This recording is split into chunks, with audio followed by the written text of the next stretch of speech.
সম্প্রতি টোকিওতে এক মাঝারি মানের কনস্ট্রাকশন ফার্মের প্রকিউরমেন্ট ম্যানেজারের সাথে আমার কথা হচ্ছিল। লোকটাকে দেখে মনে হচ্ছিল তিনি মারাত্মক ক্লান্ত। কপালে হাত দিয়ে ঘষতে ঘষতে তিনি আমাকে একগুচ্ছ ইনভয়েস দেখালেন। তিনি নিচু গলায় ফিসফিস করে বললেন, এই দামগুলো একবার দেখুন। সমুদ্রের ওপার থেকে আসা স্ট্রাকচারাল স্টিল বারের দাম সেগুলো। ঠিক 1 বছর আগে তাদের ইন্ডাস্ট্রিতে সবাই বেশ উদযাপন করছিল। কেন? কারণ সরকার শেষমেশ চীনা হট রোল্ড কয়েলের ওপর বিশাল অ্যান্টি ডাম্পিং ডিউটি বা শুল্ক বসিয়েছিল। সবাই ভেবেছিল ইস্পাতের সেই হাড় কাঁপানো শীত বা স্টিল উইন্টার বুঝি এবার কাটবে, স্থানীয় মিলগুলো আবার বুক ভরে শ্বাস নিতে পারবে। কিন্তু তার গুদামে ঢুকে আমি যা দেখলাম, তাতে তাকে মোটেও কোনো ভারমুক্ত মানুষের মতো মনে হলো না। তিনি আঙুল দিয়ে রেনফোর্সড বার আর শেপড সেকশনের এক বিশাল স্তূপ দেখালেন, যেগুলো সেই শুল্কের তালিকায় ছিলই না। তিনি একটা দীর্ঘশ্বাস ফেলে বললেন, আমরা বন্যার সামনে দেওয়াল তুলেছিলাম ঠিকই, কিন্তু পানি অন্য পাইপ দিয়ে ঢুকে পড়েছে। এটা কোনো ছোটোখাটো লিক নয়। 2025 সালে চীনের স্টিল এক্সপোর্ট রেকর্ড 119 মিলিয়ন টনে গিয়ে ঠেকেছে। সংখ্যাটা কল্পনা করতে পারছেন? এটা জাপানের মতো একটা উন্নত দেশের পুরো বছরের মোট ইস্পাত উৎপাদনের চেয়েও বেশি। যখন বিশ্ব তাদের শীট স্টিল ব্লক করল, তারা বার পাঠাতে শুরু করল।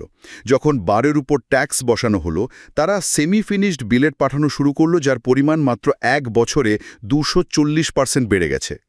এই জেদ বা নাছোড়বান্দার মনোভাবের বিশালত্ব সত্যি ভাবিয়ে তোলার মতো। সারা বিশ্বে যখন ইস্পাতের দাম গত 5 বছরের মধ্যে সর্বনিম্ন পর্যায়ে, সেখানে এই ইন্ডাস্ট্রিয়াল মেশিন থামার নামই নিচ্ছে না। চীনা কোম্পানিগুলো এখন আর লাভের পেছনে ছুটছে না, তারা ছুটছে কেবল ভলিউম বা পরিমাণের পেছনে, যে কোনো মূল্যে। এটি এখন আর কেবল কোনো সাধারণ বাণিজ্যিক বিরোধ নয়, এটি এমন এক ইঁদুর বিড়াল খেলা যেখানে ইঁদুরটার আকার আসলে একটা আস্ত পাহাড়ের সমান।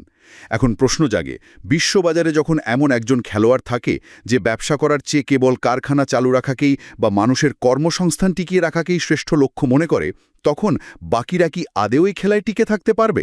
নিপতে দিচ্ছে না। সেই চায়না শক 2.0-র ভেতরের গল্পটাই আজ আমরা খুঁজব। এই যে চুল্লিগুলো নিপতে না দেওয়ার কথা বললেন, এর পেছনের কারণটা কিন্তু পুরোপুরি অর্থনৈতিক নয়। মানে শুধু লাভ ক্ষতির হিসাব নয়। হ্যাঁ, ঠিক তাই। এর গভীরে আসলে একটা বিশাল সামাজিক কাঠামো জড়িয়ে আছে। আমি হেভেই প্রদেশের একজন খুব অভিজ্ঞ প্রকৌশলীর একটা বিবরণ নিয়ে কাজ করছিলাম। আচ্ছা। ধরা যাক লোকটার নাম লাও ঝাও। জীবনের টানা 30টা বছর তিনি ব্লাস্ট ফার্নেসের ওই তীব্র উত্তাপের মধ্যে কাটিয়েছেন। তার দৃষ্টিকোণ থেকে যদি দেখি, এই অবিরাম উৎপাদন কিন্তু কোনো যান্ত্রিক ত্রুটি নয়, বা জোর করে অতিরিক্ত উৎপাদন করাও নয়। একদমই তাই। এটা মূলত একটা আস্ত জনপদকে বাঁচিয়ে রাখার স্পন্দন। পশ্চিমা অর্থনীতিতে কোনো কারখানাকে তো নিশ্চয়ই ব্যালেন্স শিটের একটা এন্ট্রি হিসেবে দেখা হয়। বছর শেষে যদি লাভের ঘরে শূন্য বা মাইনাস আসে, বোর্ড অফ ডিরেক্টর সাথে সাথে সিদ্ধান্ত নেয় কারখানা বন্ধ করে দেওয়ার। ঠিক। কিন্তু চীনের এই মডেলে একটা ইস্পাত কারখানা হলো ওই এলাকার পুরো অর্থনীতির মেরুদণ্ড। লাও ঝাওয়ের কারখানায় প্রায় 10,000 কর্মী কাজ করে। 10,000? মানে এই মানুষগুলোর উপর নির্ভর করে তাদের পরিবার, আশেপাশের বাজার, স্কুল, হাসপাতাল সবকিছু। হ্যাঁ, যখন বিশ্ববাজারে ইস্পাতের দাম কমতে কমতে এমন পর্যায়ে পৌঁছায় যে প্রতি টন ইস্পাত বেচলে হয়তো 1 বাটি নুডলসের দামে সমান লাভ থাকে, বা অনেক সময় সেটাও থাকে না, তখনও এই চুল্লিগুলো নেভানো হয় না। কারণ মুনাফা সর্বোচ্চ করার চেয়ে মানুষের জীবিকা আর সামাজিক স্থিতিশীলতা বজায় রাখাটা রাষ্ট্রের কাছে অনেক বেশি গুরুত্বপূর্ণ। হ্যাঁ, কিন্তু আমার একটা জায়গায় মেলাতে একটু কষ্ট হচ্ছে। মানে এই যে সামাজিক চুক্তি বা মানুষের জীবিকা নিশ্চিত করার আইডিয়াটা শুনতে খুব চমৎকার লাগে ঠিকই, কিন্তু দিন শেষে তো অঙ্কটা মিলতে হবে। তা তো বটে। হ্যাঁ, যদি উৎপাদন খরচ হয় $500 আর বিক্রি করতে হয় $400, তাহলে তো প্রতিদিন বিশাল অঙ্কের টাকা লোকসান হচ্ছে। পশ্চিমা কোনো দেশে এমন ঘটলে কয়েক মাসের মধ্যেই কোম্পানিটিকে দেউলিয়া ঘোষণা করা হতো। এই লোকসানের ধাক্কাটা তাহলে সামলায় কিভাবে? আসলে ঠিক এই জায়গাতেই আসে তাদের রাষ্ট্রায়ত্ত প্রতিষ্ঠান বা স্টেট ওন্ড এন্টারপ্রাইজেসগুলোর আসল ভূমিকা। তারা মূলত পুরো অর্থনীতিতে একটা শক অ্যাবজর্বার হিসেবে কাজ করে। মানে আঘাত প্রশমনকারী হিসেবে। হ্যাঁ, চীনের এই মডেলে একটা ইস্পাত কারখানা কোনো বিচ্ছিন্ন দ্বীপের মতো একা কাজ করে না। এটি একটা বিশাল সুসংযুক্ত রাষ্ট্রীয় ইকোসিস্টেমের অংশ। যখন কোনো কারখানায় লোকসান হতে থাকে, তখন রাষ্ট্রায়ত্ত ব্যাংকগুলো এগিয়ে আসে। একদম, তারা অত্যন্ত নমনীয় শর্তে ঋণের ব্যবস্থা করে। পশ্চিমা ব্যাংকের মতো সাথে সাথে ঋণের কিস্তির জন্য চাপ দেয় না।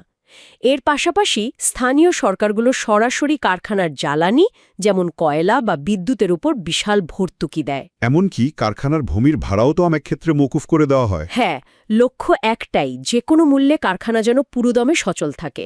কারণ যদি 10,000 কর্মী একসাথে চাকরি হারায়, তবে সেই অঞ্চলে যে তীব্র সামাজিক অস্থিরতা তৈরি হবে, রাষ্ট্র তার চেয়ে কারখানায় আর্থিক ভর্তুকি দেওয়াটাকে অনেক বেশি সাশ্রয়ী এবং নিরাপদ মনে করে। এটি এমন এক দীর্ঘমেয়াদী পরিকল্পনা যা সাময়িক আর্থিক লোকসানের চেয়ে একটি স্থিতিশীল সমাজ ব্যবস্থাকে অনেক বেশি গুরুত্ব দেয়।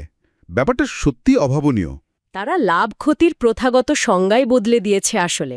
আচ্ছা, এবার টোকিওর সেই প্রকিউরমেন্ট ম্যানেজারের কথা একটু ফিরে আসি। তিনি যে বলছিলেন পানি অন্য পাইপ দিয়ে ঢুকে পড়েছে, এই বিষয়টা কিন্তু আন্তর্জাতিক বাণিজ্যের ক্ষেত্রে মারাত্মক একটা কৌশল। হ্যাঁ, আমি বিষয়টা দেখেছি। যখন বিভিন্ন দেশ দেখল যে সস্তা হট রোল্ড কয়েল বা শিট স্টিলে তাদের বাজার সয়লাভ হয়ে যাচ্ছে, তারা বাধ্য হয়ে অ্যান্টি ডাম্পিং শুল্ক বসাল। স্বাভাবিক নিয়মে ভাবা হয়েছিল যে এবার বুঝি ইস্পাত রপ্তানি কমবে। কিন্তু তারা উৎপাদন থামালই না, উল্টো অবিশ্বাস্য দ্রুততার সাথে তাদের পণ্যের ধরনই পরিবর্তন করে ফেলল। ঠিক, শিট স্টিলের বদলে তারা রেইনফোর্সড বার আর সেমি ফিনিশড বিলেট তৈরি করা শুরু করল। আমি ডেটা ঘাঁটতে গিয়ে দেখলাম মাত্র 1 বছরের ব্যবধানে এই বিলেটের রপ্তানি 440% বেড়ে গেছে। একটা বিশাল শিল্পের জন্য এত দ্রুত প্রোডাকশন লাইন পরিবর্তন করাটা কোনো সাধারণ ব্যাপার নয়। আর এই বিলেট রপ্তানি করার কৌশলটা তাদের কৌশলগত বুদ্ধিমত্তার অন্যতম বড় প্রমাণ। বিষয়টা একটু বুঝিয়ে বলবেন? সেমি ফিনিশড বিলেট হল ইস্পাত শিল্পের কাঁচা পাস্তার মতো। কাঁচা পাস্তা, দারুণ উপমা। হ্যাঁ, এটা কোনো চূড়ান্ত ডিশ নয় যেটা সরাসরি ভোক্তারা খাবে, বরং এটা হলো সেই কাঁচামাল যেটা অন্য দেশের কারখানাগুলো খুব সস্তায় কিনে নিয়ে তাদের নিজেদের কারখানায় গলিয়ে বা আকার দিয়ে চূড়ান্ত পণ্য তৈরি করে। বুঝতে পেরেছি।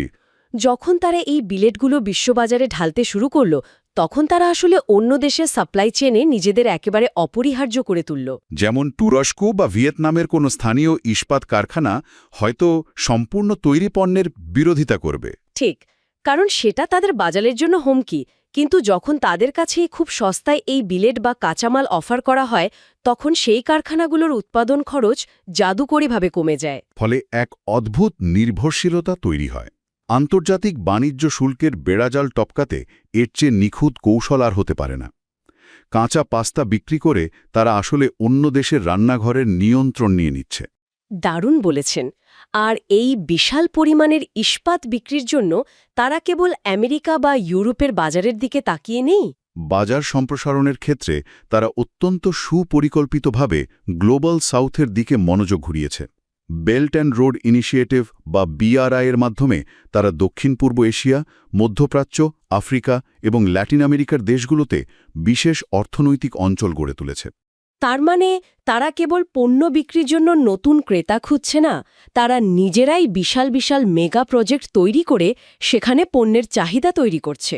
হ্যাঁ, মিশর বা কেনিয়ার মতো দেশে যখন বিশাল কোনো সেতু বা হাই স্পিড রেলপথ নির্মিত হচ্ছে, তখন সেখানে যে বিপুল পরিমাণ মানসম্মত ইস্পাতের প্রয়োজন হয়, তার প্রায় পুরোটাই অত্যন্ত প্রতিযোগিতামূলক দামে সরবরাহ করা হচ্ছে। এতে ওই উন্নয়নশীল দেশগুলোর অবকাঠামোগত উন্নয়ন যেমন ত্বরান্বিত হচ্ছে, তেমনি উদ্বৃত্ত উৎপাদনেরও একটা স্থায়ী সমাধান হচ্ছে। তবে এই পুরো ব্যাপারটা কেবল ভর্তুকি দিয়ে করা সম্ভব নয় নিশ্চয়ই। একদম না, এর পেছনে রয়েছে তাদের সাপ্লাই চেনের অভাবনীয় কার্যকারিতা। আমি তাদের লজিস্টিক্স ব্যবস্থাটা পর্যবেক্ষণ করে যা দেখেছি, তা এক কথায় বিস্ময়কর। বিশাল আকারের ব্লাস্ট ফার্নেসগুলোর অবস্থান, সরাসরি কয়লা খনি থেকে কারখানা পর্যন্ত নিজস্ব উচ্চ গতির রেল নেটওয়ার্ক, এবং কারখানা থেকে সরাসরি গভীর সমুদ্রবন্দর পর্যন্ত নিরবচ্ছিন্ন যোগাযোগ। হ্যাঁ, সব মিলিয়ে পুরো ব্যবস্থাটাকে এমন নিখুঁতভাবে সাজানো হয়েছে যে প্রতি টন ইস্পাত উৎপাদনের লজিস্টিক খরচ তারা অবিশ্বাস্য মাত্রায় কমিয়ে এনেছে। এটি প্রকাণ্ড স্কেলে উৎপাদন এবং নিখুঁত ইঞ্জিনিয়ারিংয়ের একটা মাস্টার ক্লাস। এই মাস্টার ক্লাস কেবল ঐতিহ্যবাহী ভারী শিল্পের বা লোহা গলানোর মধ্যেই সীমাবদ্ধ নেই। আমার কাছে মনে হয়েছে এই রাষ্ট্রসমর্থিত শিল্পনীতির সবচেয়ে বড় সাফল্য হল অত্যন্ত সুপরিকল্পিতভাবে বৈশ্বিক ভ্যালু চেনের একেবারে উপরের দিকে আরোহণ করা। ওল্ড 3 থেকে নিউ 3-তে উত্তরণের ব্যাপারটা বলছেন তো? হ্যাঁ, আমরা সবসময় জেনে এসেছি রপ্তানির প্রধান চালিকা শক্তি ছিল ওল্ড 3, পোশাক, আসবাবপত্র এবং গৃহস্থালী যন্ত্রপাতি। কিন্তু মেড ইন চায়না 2025 রূপকল্পের অধীনে তারা প্রমাণ করেছে কিভাবে একটা পুরো দেশ নিজেদের ম্যানুফ্যাকচারিং আইডেন্টিটিকে বদলে ফেলতে পারে। সেই জায়গা এখন অত্যন্ত সফলভাবে দখল করে নিয়েছে উচ্চ প্রযুক্তির নিউ 3, ইলেকট্রিক ভেহিকল বা ইভি, লিথিয়াম আয়ন ব্যাটারি এবং সোলার সেল।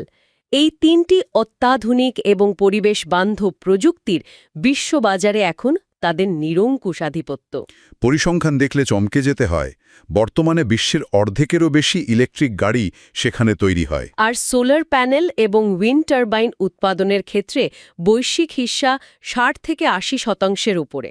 একটা দেশ যারা একসময় সস্তা পোশাক বানাত, তারা এখন বৈশ্বিক সবুজ রূপান্তরের মূল চালিকা শক্তি হয়ে উঠেছে। আর এটা রাতারাতি হয়নি, এর পেছনে রয়েছে দীর্ঘমেয়াদী এবং বিশাল অঙ্কের রাষ্ট্রীয় অর্থায়ন। পশ্চিমা দেশগুলোতে সাধারণত প্রাইভেট কোম্পানিগুলো গবেষণার ঝুঁকি নেয়, যার ফলে উদ্ভাবনের গতি অনেক সময় ধীর হয়। কিন্তু এখানে রাষ্ট্র নিজেই গবেষণার বিশাল ঝুঁকি কাঁধে তুলে নিয়েছে। এই আধুনিকায়ন কিন্তু কেবল নতুন শিল্পের জন্যই আশীর্বাদ হয়ে আসেনি, এটি প্রথাগত ভারী শিল্পগুলোকেও পুরোপুরি বদলে দিচ্ছে। আমি বাউস্টিলের মতো প্রকাণ্ড ঐতিহ্যবাহী প্রতিষ্ঠানগুলোর কার্যক্রম লক্ষ্য করছিলাম। এত বিশাল এবং পুরনো লিগাসি সিস্টেম থাকার পরও তারা যেভাবে ডিজিটাল রূপান্তর ঘটিয়েছে তা সত্যিই অবিশ্বাস্য। বাউস্টিলের এই ডিজিটাল ট্রান্সফরমেশন আসলে পুরো ইন্ডাস্ট্রির জন্য একটা কেস স্টাডি। তারা চুল্লির ভেতরের তাপমাত্রা এবং রাসায়নিক গঠন রিয়াল টাইমে মনিটর করার জন্য কৃত্রিম বুদ্ধিমত্তা ব্যবহার করছে। এতে করে উৎপাদনের সামান্যতম ত্রুটিও সাথে সাথে ধরা পড়ছে এবং অপচয় একেবারে শূন্যের কাছাকাছি নামিয়ে আনা সম্ভব হচ্ছে। চতুর্থ শিল্প বিপ্লবের প্রযুক্তিগুলোকে ঐতিহ্যবাহী ভারী শিল্পের সাথে এভাবে মিলিয়ে দেওয়াটা একটা যুগান্তকারী পদক্ষেপ। আর তারা এখন কেবল বিদেশি প্রযুক্তি অনুকরণ করছে না, মৌলিক উদ্ভাবনে মনোযোগ দিয়েছে। আর্টিফিশিয়াল ইন্টেলিজেন্সের জগতে ডিপসেকের মতো প্রতিষ্ঠানগুলো কিভাবে যুগান্তকারী পরিবর্তন আনছে সেটা আমরা দেখেছি। এগুলো কোনো বিচ্ছিন্ন ঘটনা নয়, বরং দশকের পর দশক ধরে বিজ্ঞান, প্রযুক্তি এবং শিক্ষায় ধারাবাহিকভাবে বিনিয়োগ করার যে রাষ্ট্রীয় দর্শন, এটা তারই চূড়ান্ত ফসল। কোয়ান্টাম কম্পিউটিং, বায়োটেকনোলজি এবং এআইতে এই অবারিত বিনিয়োগ প্রমাণ করে যে তারা ভবিষ্যতের প্রযুক্তির স্ট্যান্ডার্ড সেট করতে চায়। এই পুরো ব্যবস্থাটা বিশ্লেষণ করে দেখলে বোঝা যায় এটি একটি অত্যন্ত সুসংগঠিত এবং সমন্বিত ইকোসিস্টেম।